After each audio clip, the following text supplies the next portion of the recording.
Welcome to Secrets of a Bridal Seamstress podcast, where we hear stories from fellow seamstresses just like you. We're able to share their success stories. We learn from wedding industry pros for the best business tips, and we get to hear from fellow sewists and crafters to hopefully inspire our creativity and our love for sewing. I'm so glad that you're here. And if you're a bridal seamstress, I'd also like to invite you to check out our Bridal Seamstress business membership. We have a community of women that can testify to the power of genuine connection, friendship, vulnerability, the power of our six-figure seamstress method, and a genuine connection found in a business mentorship like this. All right, let's dive into the episode. Hey friends, welcome back to Secrets of a Bridal Seamstress podcast. I'm really excited about today's guest. My friend Lisa is here. She lives like a half hour away from me, so she's like my Pacific Northwest frenzy up here. And she has a really cool story too. So not just my friend, but she has a really cool story to share with you, and something really exciting has been going on lately. So maybe we'll spill the beans about that. Oh, I feel like it's public knowledge now, so we can talk about it. Yeah. The official signing. So Lisa, thanks for being here. Love your jacket. If you guys are watching on the YouTubes, her outfit is fab as well. First of all, let's tell the people who you are. So how about you talk about when things got started and how you became the local celebrity you are now? I don't know about that, but okay. So I started sewing when I was like 10, but before 10, I had Barbies and would like cut fabric and make holes in it for their arms and make dresses for them. But sewing happened at 10 years old and I wasn't super into it. I made a teddy bear first with my mom. She did most of the work. Okay, teddy bears are really hard though. They are. Any stuffed animal is like, ugh, because there's like a surprising amount of hand sewing and it just sets you up for frustration. So Yeah. So then the following year, my mom and me made skirts. And I thought for me, for middle school, and I was like, okay, this is cool because I can wear stuff that I made. And then from there, I went to college and got a fashion merchandising degree and took sewing classes. And my sewing professor was getting emails from girls on campus needing bridesmaids dresses altered for weddings that they were in. So she started referring those girls on campus to me. So I had a side hustle in college already. So wow. and then from there out of college, I was like, okay, what do I do now with my degree? And started working at a bridal shop. And I started as a stylist, but would work with the seamstress that she had. And then one day the seamstress didn't show up. And so my boss at the time was like, all right, do you want to just go for it? And so I just kind of got thrown into bridal alterations and just. And that was here, right? That was in Yeah, I've Tacoma? been swimming ever since. So yeah, that was a bridal store in Lakewood that closed down. And then I eventually worked at another bridal shop across town. And then, yeah, from there I thought, I would really like to do this on my own. So then from there I branched out. So was that weird going on your own? Like, did you have to like burn any bridges to do that, or was it like fine? Maybe kind of. Yeah, I was on the verge of a nervous breakdown. So I had to quit. You're like, so I didn't really care about the bridges being burned. I just wanted to get the heck out of there. But I had to get the heck out. So yeah, it was bad. But Yeah. here we are, trial by fire. Yeah. Okay, so I don't want to like lean into your trauma before you quit, but obviously when you start your own business after having an experience somewhere else, you're going to take things with you that you're like, actually, that was a good thing. I'm going to keep doing that. Or there's going to be other things that you want to do completely differently. So what were some things that you wanted to keep in your own business, and what were some things that you're like, absolutely, I'm doing this differently on my own? Yeah. The main reason why I quit was I was tired of apologizing to clients before I even met them. As they were coming in, something was messed up with their dress, order, or something. There was quite often something that the bride was angry about before I even got to work with them. So Oh my gosh. it's an intimate kind of thing that we do. We're fitting these brides, and there's a lot of poor self image. So you want to foster a very nurturing environment for a bride coming in for the biggest day of her life.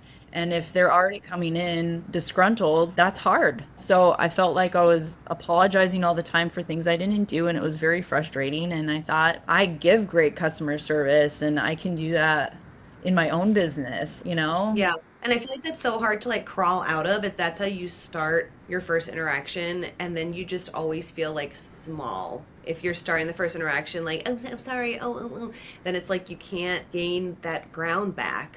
That's a huge reason. And then just learning new techniques. I had to figure out how to make a corset on my own. I think the first one I did, a bride was looking for quotes around town. And when she called me, she was like, "How much do you charge for corsets to put one in my dress?" And I was like, $30. And the phone just went silent. And I was like, that was not enough. And she was like, "Are you sure?" And I was like, "Yeah." She's like, "Because everywhere else I called, it's at least $100 or more." And this was back in 2010 already. So, Yeah. yeah. You're like, actually, this is volunteer work for me, so I do them for free. Much. Yeah. So I learned how to charge more when I worked at the other bridal shop, but Yeah. yeah, that Yeah. that definitely has been something a work in progress. We're still coaching Lisa through that. Like, girl, raise it, raise it. Okay, so did you start out of your home or where did you start?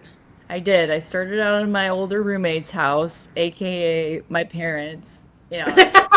And yeah, people would just come to my parents' house. My mom or dad would let them in the door, and I ran my business out of the upstairs loft. That used to be my brother's room. I just That's awesome. big sewing studio, yeah. And then I had a part-time job at REI Tacoma store so I could have health insurance. So, Classic. Okay, great. Yes, yes, yes. yeah. And then you could get that deep discount on your kayaks. Yup, pro deals, yup. So when were you like, okay, this is a thing. Maybe I can quit REI. Maybe I need to get out of my brother's room. When did things start clicking that way? I want this to be realistic because I think some listeners, they get started with their business and they just hear these like, success stories and it's like, okay, I've been at this for 6 months and I'm not getting many clients. So like how long did it take for that to be sustainable and like you could live off this thing? I would say it took 5 years. Yeah. That's solid. Yes. That's super realistic. And so 5 years of you sewing and also working at REI or having another job? Yep. Yeah, that sounds about right because I feel like my first bride, I think, was 2016. And then I was teaching and I think I quit 2018. I guess it was just a couple of years. But I could have maybe gone a little bit longer teaching if I didn't hate it. If I wasn't like so at the point of like being done, like it could have taken more. But I feel like even after I quit, it took a few years for it to be like, okay, wow, this is totally like what's like a clean machine. You know what I'm saying? It still took time. Instead of like this facade of, okay, you decide that you're going to start your own business and then the clients are just going to start coming in hot and work is going to be so doable and manageable and you're going to know all the things. So if you're listening, that's a great takeaway. Give yourself 5 years before you Yeah. quit. You gotta be kind to yourself. Yeah. Yeah. Was the first move finding a professional space or a different space or leaving REI or was it at the same time? It was leaving REI. Yeah, I just thought I needed to go for it after I left REI and it's time to fly. And I ended up getting married closely after that. Yes, Lisa's husband is a babe. He's pretty foxy. Steve is so cute. Yes. So we can talk about him too. Where did you meet Steve? I feel like it was something outdoorsy.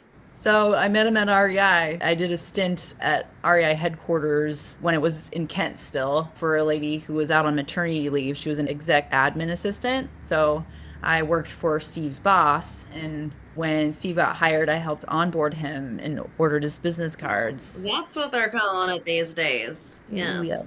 And he walked by my desk one day and I was like, oh my goodness, who's that foxy man? Had like his dark frame glasses on and his slick back Macklemore haircut. And I was like, we need this guy's phone number. We need to do a little inter office instant messaging, which we did. So it was fun to have a co-ed job at the time so I could snag me a husband before That's I right. went full time into women only business. Milk as much as you can out of that job while you were there. Got myself a husband, got myself health insurance. Yeah. Okay, yeah, we love Steve and he is so supportive of you. So I love that so much. So yeah, we got married and then I was running my business out of the places we were living because we moved a couple times. And That was probably the worst of my Lyme disease, which I hadn't been diagnosed with yet. So in 2015, I started going downhill and was hurting a lot and was going to doctors, but they're like, you just have rheumatoid arthritis and it's something that can never be cured. You just have to manage it. And I was like, okay, that's frustrating. I really think there's something else going on. So it took 6 years to get diagnosed. So about the time we got married is when I was at my absolute worst health wise. I was getting close to being bedridden. Yeah, it was really frustrating. Oh my goodness, because looking at Lisa's wedding photos, like your wedding photos are stunning. So it's just wild. I looked at them and thought like, hey, this must have kind of been before things really got bad. You know what I mean? No, that was the worst. Yeah, I could put up a good front of covering my pain, but people I feel knew. like also that's the story of your life. And I was going to kind of like introduce that topic, but I guess we're already here. Okay, so the Lyme's disease has been such a major factor here. Yeah, I knew something was up, and usually you don't rejoice when you're told you have Lyme disease, but I rejoiced when I had Lyme disease because there's definitely something to finally getting a diagnosis. Yes. People don't take you seriously if you don't have an official diagnosis, and that was so frustrating because I was like, really? I know there's something wrong with me, like really wrong with me. So just Yeah. to finally find a Lyme disease specialist that also treated arthritis, I was like, okay, so I know I have arthritis. So I am gonna go to her anyways, and then she confirmed, yeah, you have Lyme disease for sure. Several different strains, which is common. I think it was a tick. I don't know. Didn't see it, but I have it. So yeah. Okay, so with the arthritis, obviously that impacts sewing. And if you guys are listening to this, you can just imagine, oh my gosh, like when a seamstress hears they have a diagnosis of rheumatoid arthritis at age, what were you, 34? How old were you when you're diagnosed with the, Finally, yeah, I was probably like 32, 32, yeah. 33. Yeah, right in there. What help are you getting for the arthritis with your doctor now for that? So to kind of feel somewhat normal again, I was on a bunch of rounds of antibiotics and injections. I had to get an injection in the butt every Oh every no. week. Yeah. And then I got better, but something to know with Lyme disease is you have co-infections of like mold infection and yeah, you've had mono in your life before. So those three things go together. So Wow. yeah, so that's something, since I have it chronically now, it can go into remission, but it's something that you need to monitor all those The things. mono? Yeah. So, like, if I get sick, if my immune system Yeah. gets really low, I could get mono again, or the Lyme will flare up, or stuff will start to come out. It's usually the EBV or whatever that comes out. Yeah. So, I'm thinking the big picture of like, okay, your business is growing and you're like, woohoo, it's doing what I want it to do and I'm becoming successful. But then you have this like physical limitation. How did you work or how are you working through that? But I guess initially, how did you work through that? so I just had to go in go mode last year. I had hired somebody, it didn't end up working out, and it was right before bridal season. And so I was like, all right, I just have to like dig my heels in and go. This hand thing is new, so I can't get my hand flat anymore. So in the past year, this hand situation, arthritis, is new. From that, I was like, okay, what do I do? Do I quit or do I grow? And I was like, you can't quit. You've been doing this for 16 years. You've built something here. Don't throw it all away. And let me take a time out too to tell listeners. So somewhere along the way between working out of your home, Lisa found this like super cute building downtown Tacoma where her studio currently is. And it's like in a really, really cute part of downtown Tacoma, like very hipster, really fun restaurants. And like, it's just a very creative strip. You know what I mean? Like I loved it. And like the building itself is so cool. So to be, even just be there was so awesome. And then we haven't even gotten to like the latest and greatest step that you've taken. So I just kind of want listeners to have a full perspective of like, you know, when you get to these, I guess, milestones, because how long have you been in this current space that you're in now? 3 years. Yeah. Yeah. Okay. So yeah, to kind of get to that point where you're like, okay, I'm here, I love it. Then having to make this decision of, okay, where do I go from here? Because I'm already at my goal for what it at the time, like this rental space was your goal. And then it's like, how do we shift this? So background story is like when Lisa's been coming to like our SBS retreats. Also, I met Lisa through SBS, which I think is so funny. I don't know how I didn't even like see you on the Instagrams locally because I feel like I know like all the local peeps. And Lisa registered for our Austin retreat, and this was before when retreats were open to like non-members, and I'm like, oh my gosh, somebody from Tacoma is coming to Texas? Like, what? Who is she? Yes. And then you didn't end up coming there, but then it was like the stepping stone to get you in the group. And now she's like literally come to all the other events. And it's like, where have you been all my life?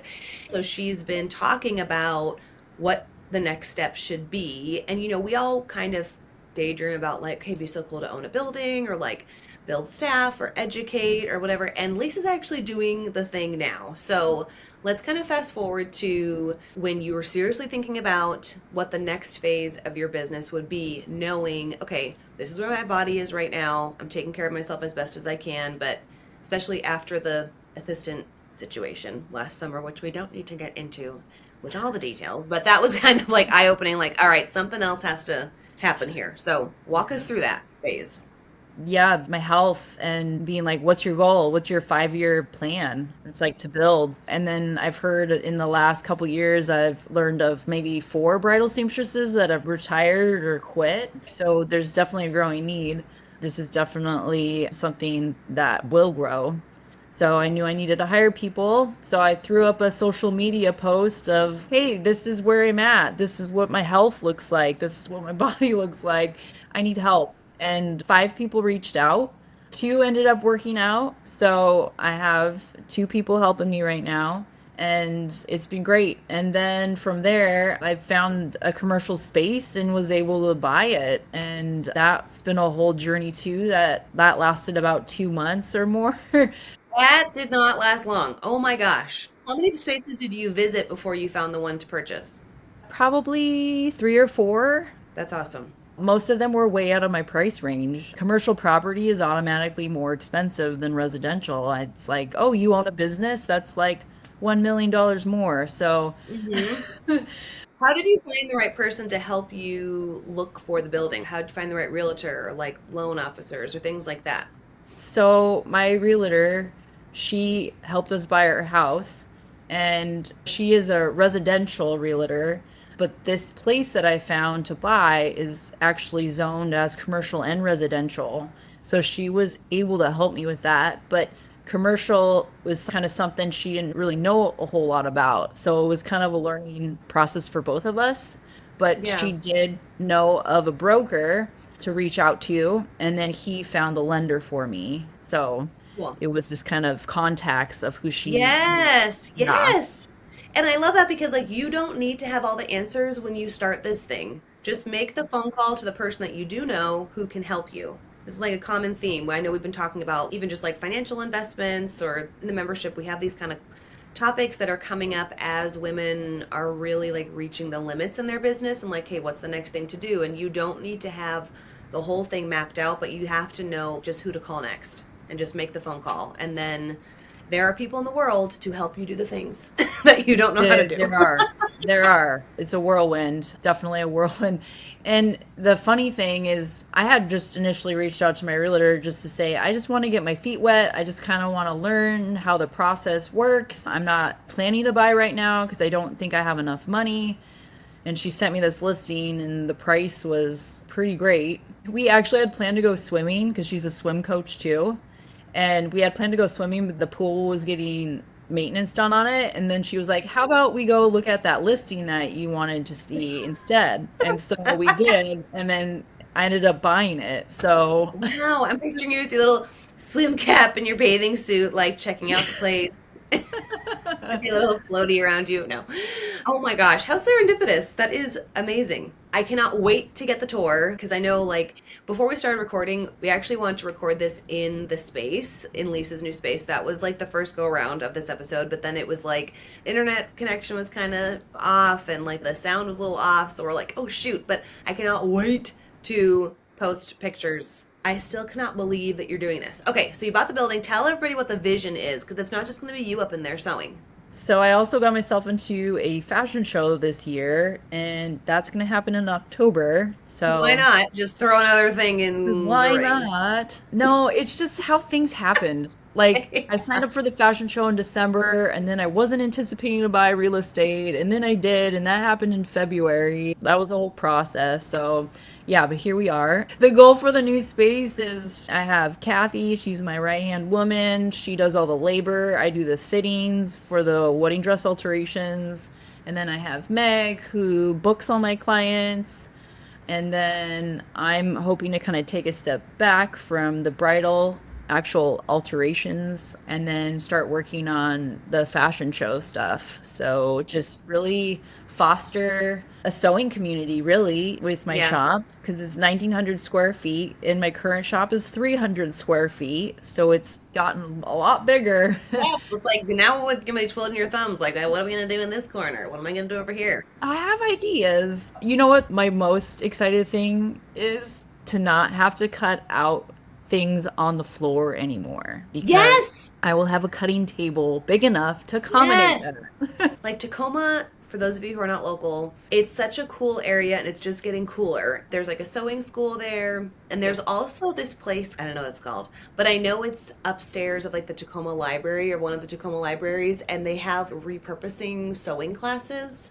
Because I was thinking of doing something like that for Fall Fest, but it didn't really work out. But that's why I was like investigating all the sewing options. So I feel like once you kind of announce to the world or to Tacoma that you have resources available for people who want to learn how to sew, or you want to grow your own little tribe, I think it's just going to happen. I think you're in such a cool spot for that to grow. I agree. And our plan for Fall Fest. So our SBS Fall Fest is October. It's like 21, 22 through 23. So our Fall Fest is going to be in Tacoma. I mean, we say Seattle, but like we'll be staying in this really beautiful hotel in Tacoma. We'll still have like a day trip in Seattle, and we're going to also have a day at my shop for like workshopping with our members. But we're going to have to incorporate some kind of party at Lisa's new building. So Lisa mentioned like a karaoke party, or I want to do some kind of like ribbon cutting. And if we can't get the City of Commerce involved, at least it'll be like an SBS ribbon cutting. And you can use the same ribbon, just like tape it together or something. Yeah, no, I'm hoping for the 24th and have the big shebang then Yeah. too. So And then before that, so because the fashion show is basically immediately after busy season, or for us, it's still busy season. it is, yeah. So Lisa was talking about this at our last retreat in Nashville, and a few of us were like, well, what if we help you finish up sewing? And so it was kind of like, ha ha ha, oh yeah, let's have a little party. Well, now it's official. So there's like going to be 4 of us together, and I cannot wait in September, like helping for the fashion show prep. And we'll also have like a chicken playing party and some kind of dinner party involved as well. But yeah, so lots of exciting things happening around Mensonique, and we are here for it. So let's see, what's your 1 year vision, and then what is your like pie in the sky 3 year vision? 1 year vision is to get through the year. To live. Moving and then just settling in takes a while. So to get through the year, but yeah, just get my name out there more and just there's a safe haven with me when you work with me or commune with me. So community, I definitely want to build more community. And then potentially, just keep growing, see where it goes with the community stuff. I'd love to have maybe like a once a week hangout if people just want to come sew together and just kind of vent. I know winters are hard here because it's so dark and dreary and overcast and kind of a depressing time of year. So to get people out of their house and commune, I think is really important for the Pacific I Northwest. love So that idea. keep building more community. That's beautiful. I'm so excited for you. I want to do the same thing in Olympia. I'm like, can I just copy you down here? Or Yeah, of course. I'll be like, Mensonique 2.0. Yeah. Okay, and then before we wrap up, I love your story because I think you're just like so much stronger than you give yourself credit for. And I feel like when people are around you, like they just pick up on that and they get excited to do more and enjoy where they're at. So I feel like this episode is going to speak to a lot of people, but can you speak specifically to somebody who maybe just feels like they're like hitting a wall? Like they're trying to get the thing going and it's like kind of one thing after the other. A piece of advice or encouragement I would say my number one rule that I've lived by is tenacity. And don't get overwhelmed at the big picture, break it up. Because looking at the big picture makes me want to go into fetal position and take a nap.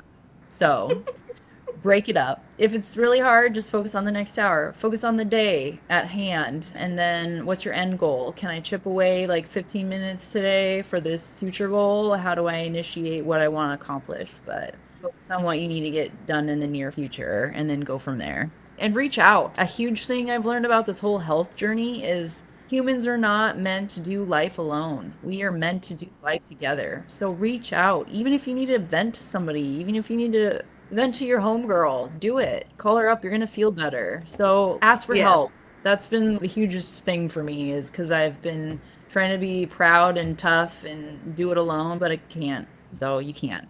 And it's okay to have girlfriends. Yes, you need You also girlfriends. embraced us the Yes, past couple years. sisterhood. And now we're like forcing ourselves on you a few months. No, Like, we're getting please. over. I need it. Okay, tell listeners where to find you because you have a couple different Instagrams. So which one should we follow to see all the cool things that you're doing at Mensonique? So follow Mensonique. It's Mensonique, and that is my official handle. And we'll have that in the show notes too. And then we'll be posting stuff about the grand opening and the ribbon cutting and all the things. What are you doing for the rest of the day? Do you have fittings today? I have a fitting and voice lessons. Oh, tell us how you make time for voice lessons. That was something I wanted to do when I was little, but I was too scared to do it because of fear of being made fun of. So about 2 years ago, I was like, I'm going to do it.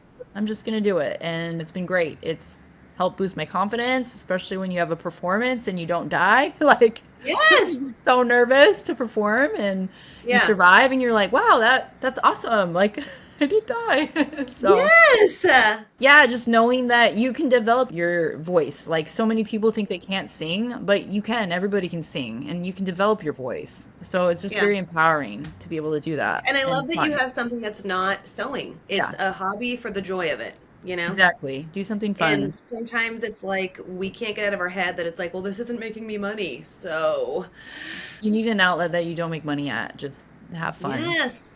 Yes. Yeah. Okay, well, she's got to get ready for her voice lesson. Okay, well, have a great week. And yeah, you know where to find Lisa and me. Ask her questions about all the things that she talked about because now you have her info. Okay, thanks, Lisa. And everyone else, I will see you later on this week.